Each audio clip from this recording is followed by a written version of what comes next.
about choosing the script for this performance? Little Night Music, well, we started talking last year. They do a musical, I guess, every other year here.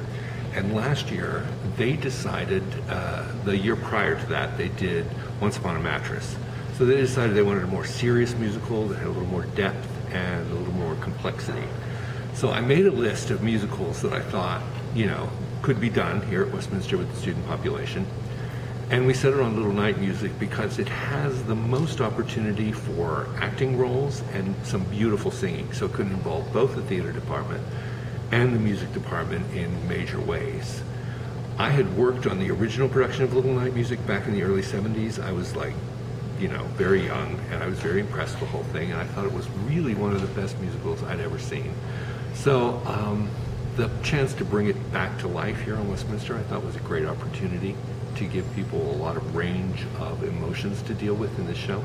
That's why. What's the basic plot summary? Well, the basic plot summary is there's an actress. She's a very famous actress. Her name is Desiree Armfeldt. This takes place in Sweden. She had an affair with a lawyer called Fredrik Egerman, and they had a daughter, but she hasn't told him this. Fredrik has a son by his first wife, and he has married an 18-year-old girl who is very, very innocent. And Desiree comes to his town in a touring show, and they go to see her, and of course all of the feelings for Desiree come back up again. And that night he goes to visit her, and her lover, who is a dragoon, also comes, and he's very jealous, and he has a wife who is also kind of very jealous of both Desiree and her husband, and they all end up at Desiree's mother's home for the weekend, in which all of the complications and everything gets sorted out and everybody ends up with the right people. So that's basically the plot in a nutshell.